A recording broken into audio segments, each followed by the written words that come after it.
Los Leones de Malvino, 1909. Leopoldo López de Saa. Era la de El Cuerno Dorado una de las hospederías que gozaban de más justo renombre, y por ello y por estar situada en la plaza principal de Florencia y tener aposentos espléndidos, así como sillones y desvanes angostos para toda clase de gustos y bolsas, habíase hecho lugar de parada de grandes señores, simples hidalgos y judíos de rey, a la par que de ampones, perdonavidas, limpia escarcelas y todo género de gente maleante, entre la cual podían figurar dignamente los mercaderes de la época. Entre ellos había llegado un rufián, que así le llamaban, y debía ser de edad de 40 años, hosco, cenceño, desmedrada estatura y escaso volumen, siendo tal la transparencia de su piel que hasta el más refractario de los números podía estudiar aritmética contándole los huesos. Su cabeza era melenuda, sus ojos saltones y tan distanciados que no parecía sino que cada uno de por sí quería ser antípoda del otro. Colgábale el labio inferior como rendido bajo la pesadumbre del de arriba, y su cuerpo, sus actitudes, sus gestos parecían una conjuración de la fealdad establecida en lo que podía constituir la figura de un hombre. Llamábanle Malvino, quizá porque no lo cataba nunca, que tal suele ser la exactitud de los apodos, y tenía alma, y tenía mujer, y un hijuelo degenerado y doliente, al que adoraba y por cuya salud, siempre perdida, hubiera dado no ya la vida, que para él era carga y malaventura, sino hasta los tesoros del duque de Toscana, de haberlos él tenido. No era matón, ni llevaba tahalí ni daga, ni andaba en oficio de deshonra, sino que iba de feria en feria mostrando sus habilidades con 2 leones que él titulaba numidianos, como si viviera en tiempo de Rómulo, y que atemorizaban, más que por sus melenas y garras, por su aspecto famélico y su ronco rugir.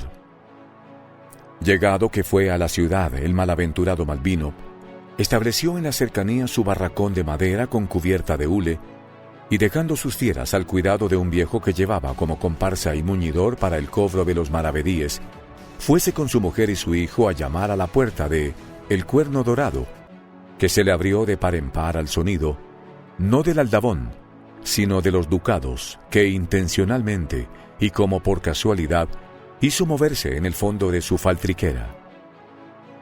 Y aunque fue muy cierto que el huésped se negó a entregarle, ni aun a peso de oro, aposento de noble, por el descrédito y pérdida de ventajas que en ello pudiera encontrar, ofrecióle de buen talante un sakizami, o desván, que al remate de la escalera estaba, y en el cual, y guardando silencio, no de noche, sino a todas horas, podría hasta casi hacer vida de príncipe.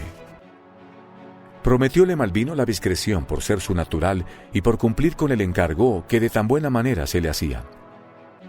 Y librando de la opresión de talabarte una manta mugrienta y sucia, echóse junto a los suyos, disponiéndose a descansar de su larga jornada. Pero no bien lo había hecho, cuando el enfermito empezó a llorar desesperadamente.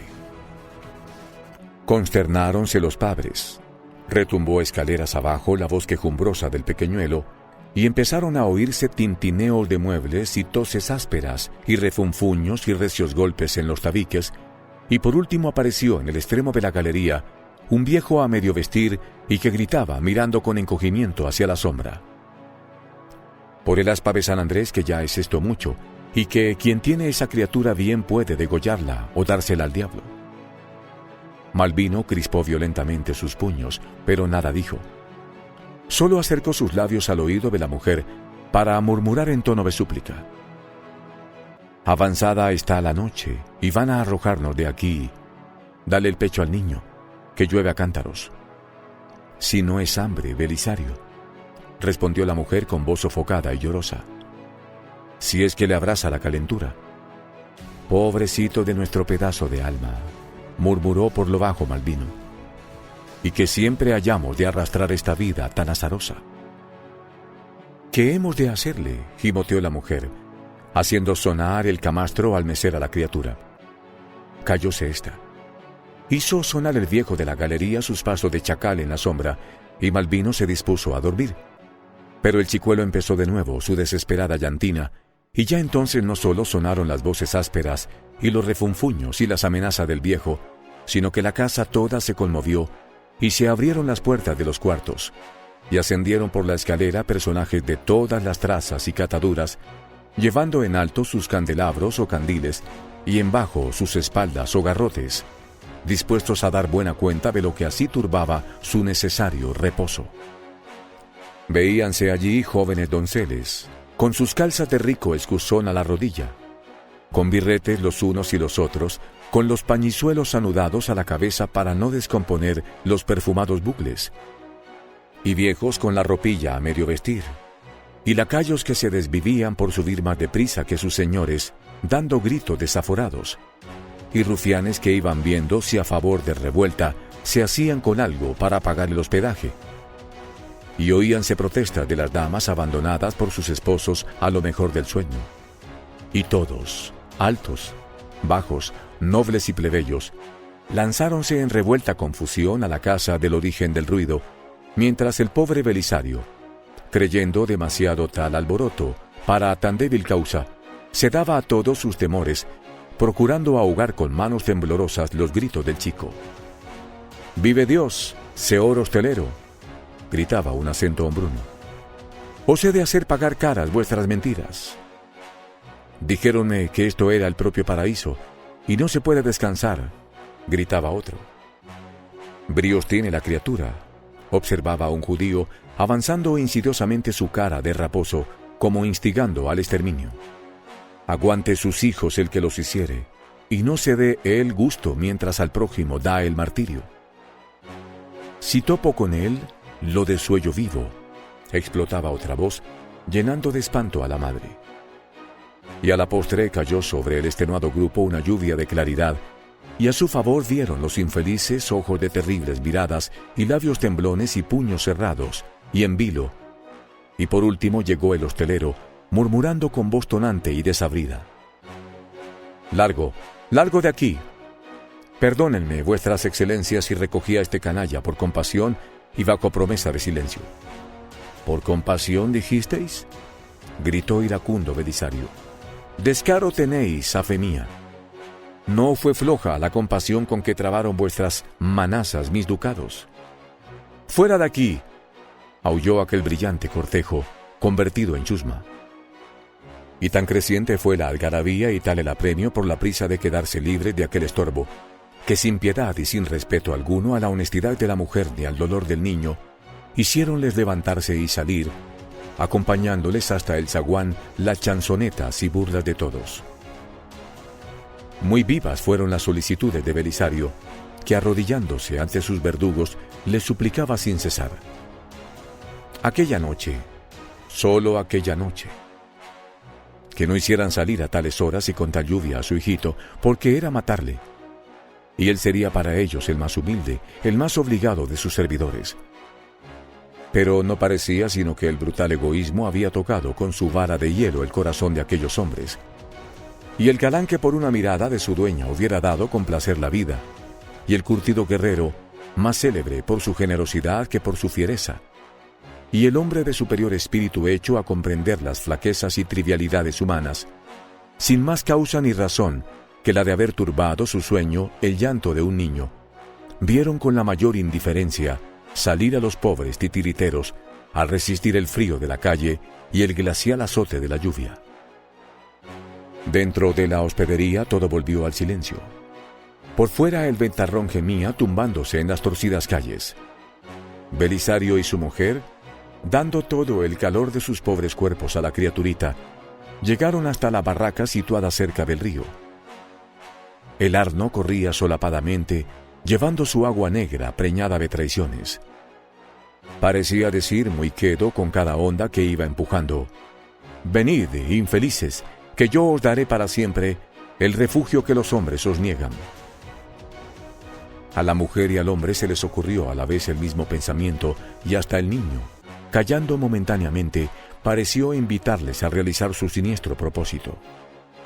En esto, llegaron al barracón, desmantelado por la lluvia, y vieron que el viejo no se hallaba en él. Sin duda habría huido buscando un asilo más cómodo en que pasar la noche. Malvino, que tenía la perseverancia de los fuertes que quieren vengarse, acomodó a los suyos bajo el tenderete, oyendo con cierto deleite los roncos aullidos de sus fieras que golpeaban sus encierros.